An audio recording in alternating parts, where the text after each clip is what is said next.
It's way too late, your room's dead silent, and your screen's glowing a little too brightly. Then you hear it, that faint static, not from the video, from behind you. Welcome to analog horror. We're not here to explain it. If you clicked this, you already know the vibe. Grainy footage, off-screen whispers, and the kind of monsters that make you question your sanity and maybe uninstall your baby monitor app. In the next 10 minutes, we're digging into the most terrifying entities ever spawned by the analog horror rabbit hole. These things don't jump out at you. They watch you. They become you. And worst of all, they act like they were always there. From smile-twisted creatures to cosmic parasites disguised as planets, these are the monsters that keep Reddit threads alive and fans sleeping with the lights on. Ah yes, the Intruder. The reason half the Mandela Catalog fanbase now checks their closets before bed. If analog horror had a poster boy for "Do Not Trust Your Eyes," it'd be this guy. The Intruder is an alternate, but he's not subtle like the rest. Nah, this one's got a face that looks like it was rendered on a bootleg PlayStation 1, a smile that screams, "Customer Service Demon," and a voice that somehow makes you feel both attacked and judged. He doesn't just appear, he invites himself in. Through emergency broadcasts, hacked security cameras, or your average baby monitor. The Intruder doesn't break into your home. He convinces you that he belongs there. That's what makes him truly terrifying, psychological warfare in lo-fi packaging. And the kicker? He doesn't need to chase you, he just waits. Waits for you to believe the lie. That's when the real horror begins. If you've ever seen his distorted face staring through a window, congrats, you probably haven't slept right since. If Bambi had a twisted cousin raised in a cursed national park, it'd be the Woodcrawler. This thing isn't just creepy, it's wrong. Part deer, part cosmic mistake, and all nightmare, the Woodcrawler shows up in those grainy educational tapes from Gemini Home Entertainment. You know the ones. Nature's mockery type stuff that starts out like a school video and ends with something stalking you through the woods. What makes the Woodcrawler so disturbing is how almost normal it looks. At first glance, it's just a weird deer, but then your brain catches up. That's not how legs bend, that's not where eyes go, and why is it twitching like it's buffering in real life? And it doesn't just exist, it lurks. It waits in forests, stares directly at the camera, and gives off the vibe of something ancient wearing a deer suit just a little too loosely. Folkloric? Probably. Alien? Maybe. Skinwalker on acid? Honestly, yeah. Bottom line, if you see a deer doing the worm in the woods, turn around, fast. Let's take a moment to appreciate how deeply unpleasant the boiled one is. Like, someone really looked at a human body and said, "What if we cooked it, took away the soul, and then hit record?" The boiled one is straight-up body horror at its most cursed. It looks like someone left a mannequin in a hot tub for 6 weeks, then taught it how to glitch across surveillance footage. There's no jump scare. There's no chase scene. Just presence. Silent, wet, skin-peeling presence. What's worse, it always seems to be watching. Appearing in blurry footage, barely lit rooms, or, if you're extra lucky, standing motionless at the end of a hallway. It's the kind of thing that triggers your fight or flight, but also your throw laptop out window instinct. No one knows what it wants. No backstory. No clear motive. Just heat-warped horror surrounded by a phenomenon that seems to make people go missing or lose their minds.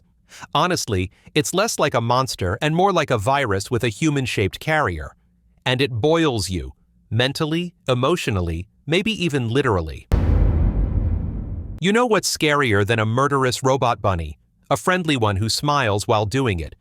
Meet Bon, the animatronic equivalent of "Don't judge a VHS by its cover." Straight out of the Walton Files, a series that feels like Five Nights at Freddy's got corrupted by a haunted Etch-a-Sketch, Bon is the blue bunny mascot of a once wholesome kids franchise that went full murder mystery meltdown. Think Chuck E. Cheese, but with less pizza and more possession. At first, Bon is just a lifeless costume. Then it moves. Then it starts talking. Then you realize it's stuffed with way more than just metal parts. There's a tragic backstory here. Missing people, repressed memories, souls trapped in fur, but Bon doesn't care. He's here to dance, smile, and absolutely ruin your day. What makes Bon especially nasty is the contrast. Cutesy design, cheerful music, and then Boom, eyeballs where they shouldn't be and screams layered under the soundtrack. If you're enjoying this, hit like and subscribe. It really helps our small channel grow. Our goal is 1,000 subscribers, and every click gets us closer and keeps Bon out of your basement. Ah yes, the iris. Because why settle for monsters in your closet when the entire planet could be alive and plotting against you? From the twisted minds behind Gemini Home Entertainment, the iris is a sentient celestial body, not a planet with a mind, more like a mind that is a planet. It doesn't just sit out there in space looking pretty. It corrupts, manipulates, and possibly births horrors like the Woodcrawler and other planetary parasites. It's not even aggressive in the traditional sense. No alien invasions, no lasers, just a cold, cosmic indifference that seeps into everything it touches. The iris doesn't hunt you. It unravels you, from the inside, through signals, spores, maybe even dreams. It's the embodiment of that "we were never meant to know what's out there" Lovecraftian dread. The more you learn about it, the less you want to. And that's kind of the point. It's like looking up at the stars and realizing they're staring back, and they don't blink.